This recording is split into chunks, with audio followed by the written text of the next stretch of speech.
Hey friends, Irene Lyon here. Welcome to this video, to this channel, and to this entire world of healing, trauma, nervous system health, and all things neuroplasticity.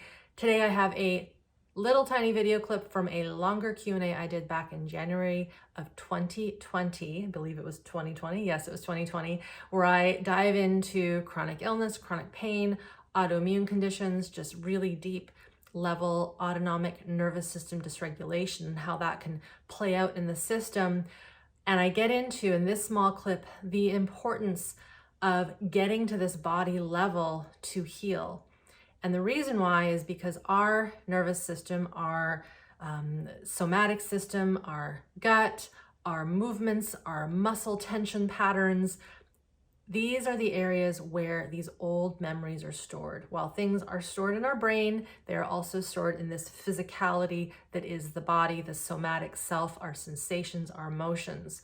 And so when we want to heal, when we are healing, when we have a desire to heal these old wounds that are causing current chronic day illness, we need to get into all these levels. And so this little clip speaks to that. I hope you watch the long form Q&A after this. I hope it sparks your interest. And I will also post at the end of this video on the little captions a story of one of our students who has healed many of these chronic illnesses that are talked about in this long form Q&A. Her story is one of hundreds, so just know that this is not a one-off. This is just an idea, an example of the level of healing that can happen when we work at this mind, body, nervous system, somatic, and environment level. All right, enjoy the clip, and we will see you when the next video drops. Emotions need to be moved. They need to be sent out and expressed. Typically, when there is a suppression of emotion, a disregard for emotion, a numbing to the emotion, and this is going to be true for a lot of these other questions, so I'll say it now. When we have that numbing of emotion and that block, it's hard to access the deeper old traumas that are sitting in our autonomic nervous system, specifically in what is called our procedural memories. It could even be being spanked, being hit as a kid. So hopefully you guys get this, where we are being assaulted and we can't hit, we can't push, we can't scream, we can't scratch, we can't hiss, we can't strangle, right? Watch my Q&A on anger that was last week after this. So if we don't get those movements out, those procedures that are autonomic nervous system, so from what I said at the very beginning, if we don't get those movement actions out that our brain wanted to do automatically, what do you think happens? They get stored inside. This is why we see when there's been a lot of abuse, physical, sexual, there will be a lot of tension in a person's body.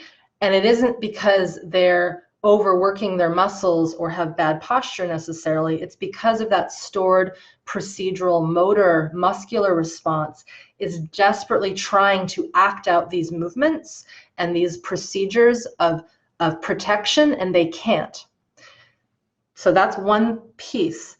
But if we have got emotion on top of that, that we are not letting out because we want to make sure everyone thinks we're fine and I'm fine and I have no problems and oh, I never get angry and God, I can't get sad because of my, all those things. If we keep our emotions stuck, it is going to keep those procedural memories even more stuck, because that emotion has to move so that it can make way for the massive procedural defensive autonomic response that in some ways in that instance is to kill, right? Is to harm and protect. Someone might be asking, well, then how do we get that anger out? How do we move it out?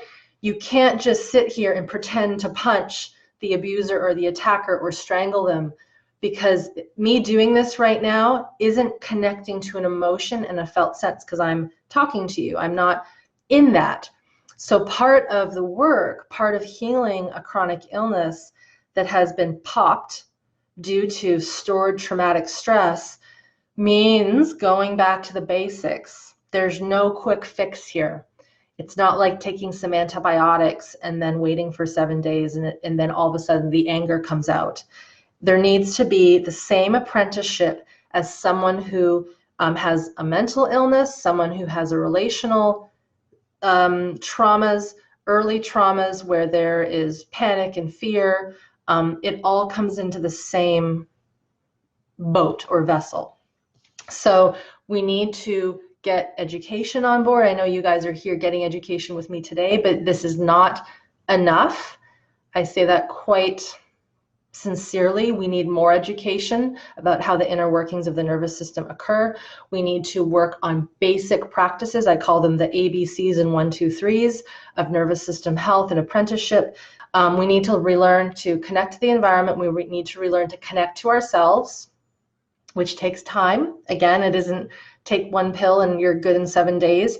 It takes constant practice. The thing that everyone can start doing right away is learning how to follow their biological impulses. So by that I mean, when you feel the need to go to the bathroom, go to the bathroom. When you're tired, let yourself rest. When you want to speak something and say something to someone, say it. If you have to sneeze, just sneeze. Don't hold it in, right? Let gas out, let burps out.